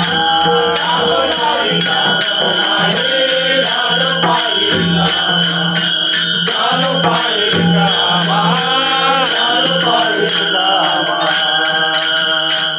रिकामा म्हणजे रिकाम टेकडा नव्हे, कोणाच्या तरी चौकशा करत बसणं. आता मला काही काम नाही म्हणणारी माणसं पुष्कळ आहेत. आता रिटायर झालोय, आता मला कसलंही काम नाही. आणि ती महाराज मग दुसऱ्याला कामाला लावत माणसं बसतील, पण काम नाही असा एकही माणूस भेटणार नाही. काम म्हणजे वासना, चित्तात कोणताही विषय नाही असा मनुष्य मिळणं दुर्मिळ. तुकोबाराय सांगतात मी रिकामा झालो, कोणत्याही हेतून रिकामा झालो, माझ्या कल्पना स्पष्ट झाल्या, मी कोणत्याही भौतिक सुखाला सुख मानणार नाही, मायेचं विघ्न आहे असं समजेल, विषयी सुख सगळी भुलवणारी आहेत हे पटवून देईन. म्हणून शहाणे माणसं मला नोटा डबल कराय पैसे अजिबात घालवीत, कारण त्यांना कळालेलं आहे 120 रुपयाला किती तास भांगलायला लागते आणि किती दणक द्यायला लागतात. खुरपं महाराज 70 रुपयाला झालंय, पाजवाय भांगलणीचं ते 400 रुपये घेतात. आता आणाय गेलं तर नवीन खुरपं 800 रुपयाला झालं. मग ती माणसं जी कष्टानं राबलेली आहेत ती माणसं कधीही आभासिक सुखामध्ये रमणार नाही. म्हणून शहाणी जी म्हणतात ती नुसती बुद्धीच्या तर्कावर शहाणी आहेत माणसं, तीच माणसं फसल्यात. अनुभवी माणूस कधीही फसणार, अनुभवी खून जाणती ते, ज्यांना अनुभव आलेला आहे ते माणूस संत आहेत. म्हणून सगळ्या संतांना ह्या आभासिक सुखांना मी सुख म्हणणार नाही, लौकिकातले सुख मला भुलवणार नाहीत. कारण विषय ओढी भुलगे जीव, आता यांची कोण करील की नुपजे नारायणी भाव पावणी ठाव नरदेह. नरदेहाला आलोय इथं उगाच सांगतात दुसरी माणसं म्हणून आपणही तसं भुलायचं नाही. नंतर मग ती इंद्राच्याकडे महाराज हत्ती यायचा एकाच्या शेतात आणि महाराज ते नुकसान करून जायचं.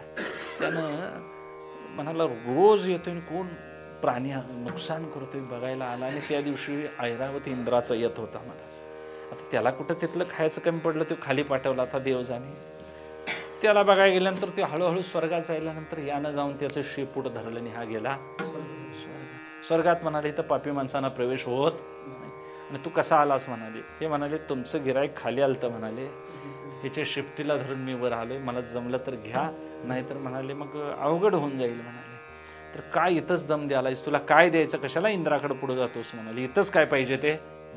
तर म्हणाले माझं एवढं एवढं रान मात्र झालंय, फार्मा आणलाय नुकसान भरपाईचा, आता गट नंबर टाकलं आणि आधार कार्ड लिंक केलं की माझं पैसे मिळतील. महाराज एवढं त्यांनी इंद्राकडे जाण्यापेक्षा 4 हंड काय घे सोन्याचं. ते म्हणाले 4 हंड काय मला जाणार नाहीत म्हणाले. मग न्यायची व्यवस्था काय, उद्या तुमचा खाली जर हत्ती येत असला तर त्या हत्तीवरनं मला काय करा, खाली व्यवस्थित पोच करा. हुशार माणसं असतात. खाली त्या हत्तीला पाठवून दिलं महाराज. आता ह्याचं आधीच खाऊन संपलं तर ते हत्ती दुसऱ्याच्या राहणार लगेच. जेव्हा हंड घेऊन घरला गेला मालकीनीला कळायच्या अगोदर तिला कुणाला बोलू नकोस कुणाला बोलू नकोस म्हणे ते पुरले महाराज माळीत नेऊन. तर बायकांच्या तोंडात राहत नाही, ते कुणाला सांगू नकोस कुणाला सांगू नकोस करीत तिनं सगळ्या गावाला सांगितलं महाराज. आणि मग शेवटी सगळ्यांना कळालं की यानं घर बांधलंय, जरा दुरुस्ती केली, काहीतरी वेगळं प्लॉट घेतला, असं ज्या अर्थी व्हायलंय त्या अर्थी काहीतरी याला घबाड मिळालेला आहे. जवळच्या शेतकऱ्यांना अगदी घराजवळच्या शेजारीने शेजार धर्म म्हणून विचारलं, महाराज आला न्याला नाही काय काय ही घटना आहे का? असा इंद्राचा हत्ती आला आणि बाबा त्या आमुषाला मी त्याच्याबरोबर गेलो आणि मला हे धन मिळालं. तर म्हणाले कधी येईल याचा पत्ता जरा मला सांग. मग म्हणाले जाऊया तू मी दोघं जण, तुलाही मिळालं तर काय हरकत आहे म्हणाले. आणि मग खरोखरच कर्मधर्मसिंहांना हत्ती आला. त्यानं महाराज नौका शेतकरी ह्यानं काय केलं, म्हणाले तुला अनुभव आहे चांगला, म्हणाले तू कसं शिफ्टीला धरलं तसं हे ना पहिल्यांदा धरलं. आता हे मी जातोय माझ्या पायाला काय म्हणाला तू धर. आता ही कल्पना आहे महाराज यांची नुसती. हत्ती वर जायला आहे तोपर्यंत ह्यानं खायल्याने हिशोब सुरू केला. तुला 4 हंड मिळालं तर निदान हंडा केवढा होता तरी सांग म्हणाला, मला काय ते बघायला मिळाय. मग वरच्यान तोंडान आकारमान सांगायचं का हातान एवढा होता म्हणून सांगितले. आता ती राहतील काय हो, हंडा बी गावला नाही, दोघंच्या दोघं मेली, धन राहिलं महाराज जमिनीत पुरून. म्हणून असं आतताई मार्गानं अन्यायी मार्गानं अवैध मार्गानं मिळालेली संपत्ती ही सुख देत, राबून मिळालेलं 4 पैसे महाराज जे तुम्हाला सुखानं झोप देईल. म्हणून तुकोबारांचे अभंग खोटे नाही, जोडून या धन उत्तम व्यवहार आहे. महाराज ते मुंगूस सोन्याचं झालं नाही धर्मराजाच्या राजसूय यज्ञात, त्या शांतिरूप ब्राह्मणाच्या चूळ टाकलेल्या पाण्यात ते सोन्याचं झालं. मग एखाद्या उष्ट्या पाण्यात सामर्थ्य आहे, धर्मराजाच्या खऱ्या सोन्यात शक्ती नाही. यज्ञ घातलास तर परक्याकडून आणलेल्या धनानं घातलास, तुझं स्वतःच्या कष्टाचं यात एकही रुपया नाही. जुनी माणसं देवाला जाताना स्वतःच्या खिशातला रुपया कनवटीचा देती, त्या रुपयात सामर्थ्य होतं महाराज. रोहिदास महाराजांचा रुपया गंगेनं हातवर काढून घेतला. कथा आहेत महाराज, पुंडलिकरायनं साक्षात गंगेनं दिलेली दक्षिणा धारण केली. एवढं सामर्थ्य आहे स्वकष्टार्जित धनामध्ये, आणि ही धर्माची ताकद आहे महाराज. म्हणून धर्म ज्याचं त्यानं सांभाळावा, त्या धर्माचं सुखही महाराज फार मोठं आहे. म्हणून धर्मच जगाला सुख देणार आहे असं माऊली कर्मातून सांगतात आम्हाला. म्हणून सीतामातेचं सुद्धा रक्षण महाराज तिच्या पातिव्रत्य धर्मानं केलं. का रामप्रभू होते लंकेमध्ये, म्हणून ज्याची त्यानं आपला धर्म सांभाळावा. तुकोबाराय सांगतात ह्यातच सुख दडलेलं आहे. आणि ही सगळी सुखाची कल्पना उच्च सुखाकडे मांडताना शेवटी आम्हाला वारकऱ्यांचं जे सुख आहे भक्ती सुख, हे भक्ती सुख मात्र ज्ञानी पुरुषाला देखील काय करणार आहे, खिजवणार आहे. ज्ञानालाही ज्ञान गिळून गावा गोविंद गा, असा अद्वैतात भक्ती करणार आमचं सुख आहे. म्हणून ते सांगतात हा परिवार तुझा नाही, हे सगळं क्षणभंगूर जाणार आहे. आयुष्य तुझं सरत आलेलं आहे, बाळपण जरा व्याधे. आणि हे जर कळत नसेल तर ते सांगतात तुका म्हणे पुढा भाना झुंती जशी मुढा. आणि हे कळून सुद्धा जर तुला कळत नसल्यासारखं करत असलास तर मग तुझं पतन निश्चित आहे. आणि याच्या पुढं मग दिला या काळे अवकाश, आता तरी जागा हो म्हणतात. आणि आठवे देव तो करावा उपाव, येर तेजी वाव खटपटा. आता खटपटी सगळ्या सोड आणि काय कर. दिवस आले महाराज अखेरची की माणसं काय म्हणतात, रान पेरून तेवढंच घेतलेलं याचत बसूया मागणं. काय कड राहिली तर 1 पोतं कमी पडलं तर 10 पोती घालवायचं नाही. तसं आयुष्य कळसाशी आले. आता शेवटला आलेल्या आयुष्याच्या माणसानं आपला अनुभव घरच्या माणसांना सांगावा आणि आपण सदैव राम राम म्हणत राहावं. पण माणसं अजिबात ते करत नाही. तो काळ महाराज भ्रमिष्ठ व्हायच्या अवस्थेत आलेला असतोय. ऐन तारुण्यात संसाराचे संस्कार असतात आणि मग ते दिसायला आंबा जरी वर्ण पिवळा असला तरी खायला आत गोड असत. तशी नुसती पारमार्थिक माणसं पिवळी दिसली महाराज, चवीला एकही उतरला. हे अनुभवी खुनी जाणतील. अनुभवी माणसं काकांच्या सारखी उच्च माणसं परमार्थात आमच्या इथे होऊन गेले कीर्तनकार महाराज. त्यांनी सेवा कमी जास्त केली असेल, भाग निराळा, पण भावना आणि श्रद्धा जी होती ती अपार होती. त्यांचा विश्वास दृढ होता. आमचा अजिबात विश्वास नाही. विश्वासाला महाराज तर्क करून या बोलती भावना, तुकोबाराय सांगतात तर्क करून माणसाने त्यात काहीतरी बदल करतात. आणि मग पांडुरंग माझा भाव जाणत असेल, तुकोबाराय सांगतात. तुकोबारायांचा जेवढा विश्वास होता महाराज तेवढा विश्वास त्या काळात त्या देहूत तरी कोणाचा नव्हता, भागातल्या लोकांचा तरी कोणाचा नव्हता. अगदी दादोजी कोणदेवांच्या पर्यंत महाराज त्यांचं निष्ठेचं रूप कळालं. प्रत्येकाने तुकोबारायांची काय घेतली, परीक्षा घेतलेली आहे. शेवटी कसाला उतरलेला महात्मा असतोय तो महाराज कुठेही गेला, कोणत्याही तागडीत टाकलं तर त्याचा कस आणि त्याचं वजन कमी भरत. तुकोबारायांनी चोखोनी घेतली तुकोनी घेतली मोती एजनशी. मोती जसं तुकोन घ्यावंच तोलून तसं तुकोबारायांचं जीवन तोललेलं होतं. पराकोटीचं वैराग्य, 7 समुद्रापार आलेलं वैराग्य महाराज त्यांच्याकडे. हे काय वैराग्य असं आमच्यासारखं नव्हतं. आता आम्हाला खरोखर पैसे नाहीत म्हणूनच आम्ही भजनाच्या मार्गाला आलो महाराज. खोटं सांगायचं अजिबात नाही. आम्हाला जर कोट रुपये असतं तर आम्ही आज सभेला गेला असतो महाराज, इकडं आला नसता. सुख मिळत नाही म्हणून दीन होऊन आम्ही माळ घालून इकडं आला. खरोखर वैराग्य असणारी माणसं दुर्मिळ आहेत. देवासाठी सेवा करणारा भक्तच असतो महाराज. आणि त्यांचा मग देहावर काय असत नाही, प्रेम असत नाही. भक्तांशी जाना जे देवदास गेले आशापास निवारुणी. म्हणून जीवाला सुख व्हायचं असेल तर तुकोबाराय सांगतात, देवाताई सा करी उपकार, देवाताई सा करी उपकार, देवाताई सा करी उपकार, देवाताई सा करी उपकार.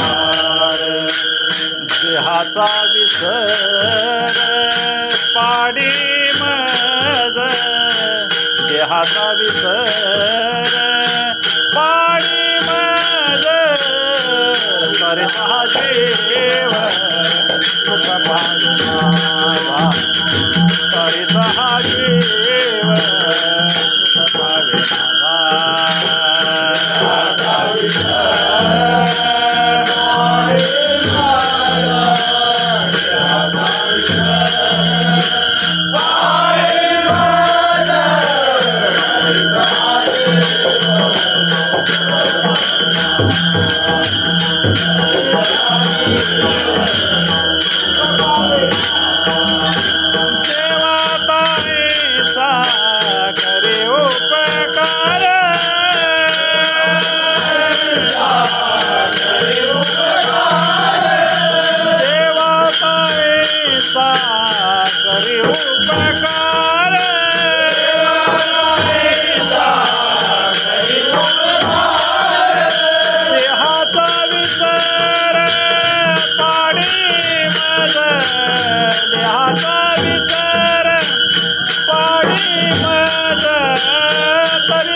विसर पाड म्हणतात. ध्रुव बाळाला तपश्चर्याला बसले विसर पडला. सुदाम्याला नगरी मागायची नव्हती, भेट घ्यायची होती. इच्छा अंतरीची ओळखतोय महाराज. उगाच आमची माणसं घंटा वाजवून बोलून दाखवते देवाजवळ. काय काय बोलायचं त्याला सगळीकडनं कान आहे, सगळीकडनं डोळा आहे. उगाच आम्ही गुरुवाने अभिषेक आला म्हणून यादी द्यायची, काय काय उपयोग नाही. त्याला कुणाची मस किती दूध देती माहिती आहे, कुणाची आटवायची माहिती आहे, कुणाची 10 लिटर द्यायची हे त्याला सगळं पक्क कळतंय महाराज. कारण आम्ही भ्रमिष्ठ सगळी जीव आहोत. तुकोबाराय म्हणतात, प्रत्येक महापुरुषाला विसर पडलेला आहे. महापुरुषाची चित्त झाली आहे वस्तुगताने ठाके, व्यवहार जात जया परी. व्यवहारात तो मनुष्य म्हणून उरत नाही. फक्त त्यांनी बोलेल ती मग ती दिशा खरी. तो सांगेल, तो बोलेल तो वेद, जो कार्य करेल ती महाराज ती मग विधी म्हणायचा. म्हणून अशा पुरुषांना कधी व्यवहारात आपण मापात मापायचं नाही. उगाच माणसं परमार्थी माणसाची त्रुटी काढतात, चुकी काढतात, काढायची. कारण त्या माणसाला जमलाय तेवढा परमार्थ आम्हाला घडत नसतो. म्हणून व्यवहारात एक वेळ ते कमी जास्त झाले असतील, पण सगळे सुदाम्यानं शरीर विसरलं, शरीर विसरल्या महाराज. किती वर्ष गुरूंच्या वचनावर राहिल्या. आश्रमात मातंग ऋषींच्यावर वचनावर विश्वास ठेवून धरी धरी आठवण मानी संतांचे वचन. ते ध्रुवबाळ 5 वर्षाचं असून त्यांनी नारदांच्या वचनावर विश्वास मांडला. पुष्कळ आणि महाराज लक्ष्मणाने आपल्या भरताने किती गुरुपादुका आपल्या रामपादुका आणल्याने किती नंदीग्रामात किती 14 वर्ष काढली विश्वास भावाच्या वचनावर.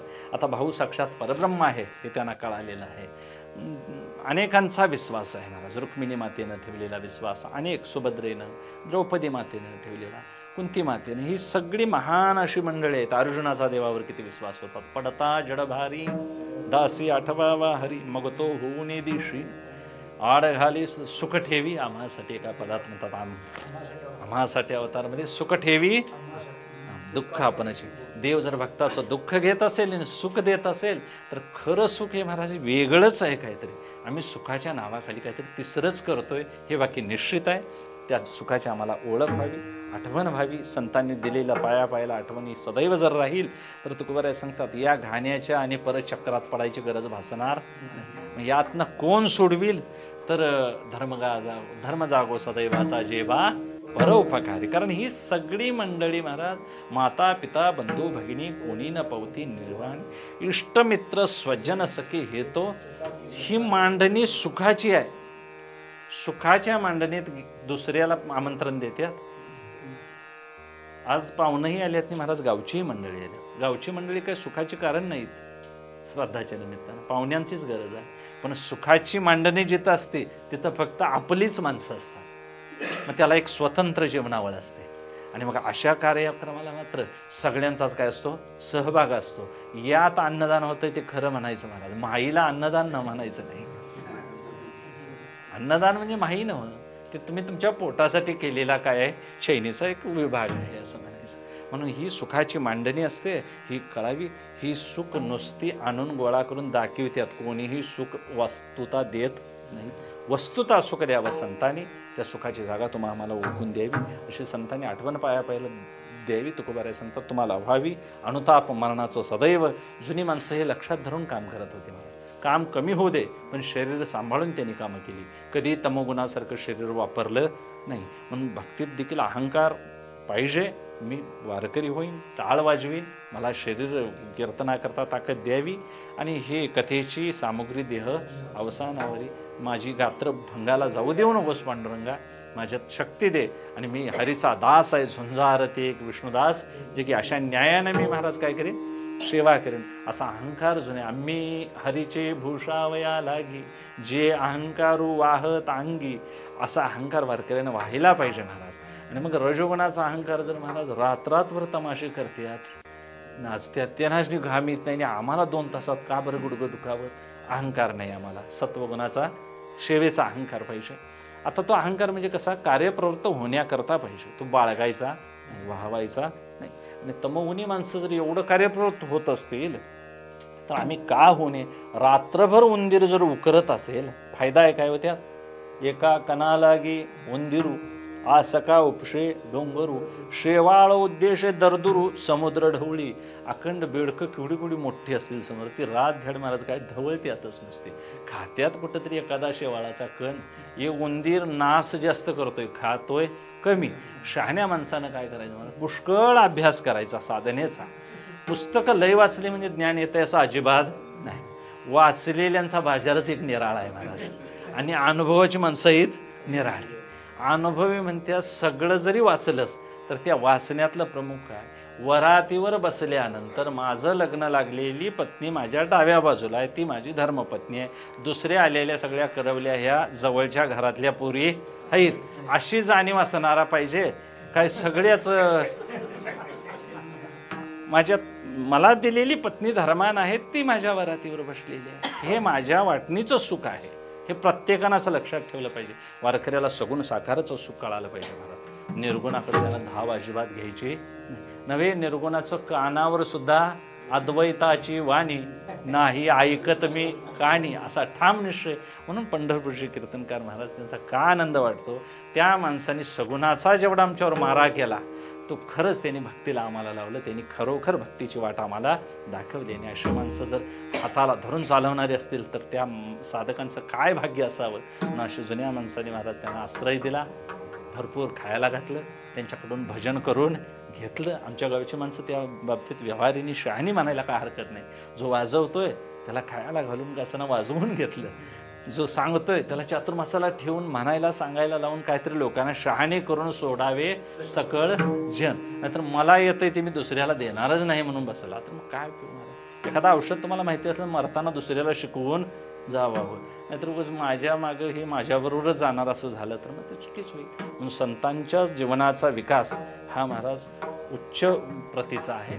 आमचा विकास हा संकोचित आहे, त्यांना कळालेलं सुख आम्हाला लाभावं, त्या सुखाचे आम्ही राजे व्हावं, अशी संतांना कळकळीची काय आहे, दया आहे. आणि भूतांची दया हे भांडवल संता. त्यांना आपली ममता नाही देहाची. आपला देह जरी पडला, पतन झालं, तरी देखील ते सुखाची काय सोडत नाहीत, पिच्छा सोडत नाही, सुखाची आम्हाला दिशा दाखवत राहतील. म्हणून धरी धरी आठवण मानी संतांचे वचन. महाराज ज्ञानेश्वर माऊली ज्ञानराज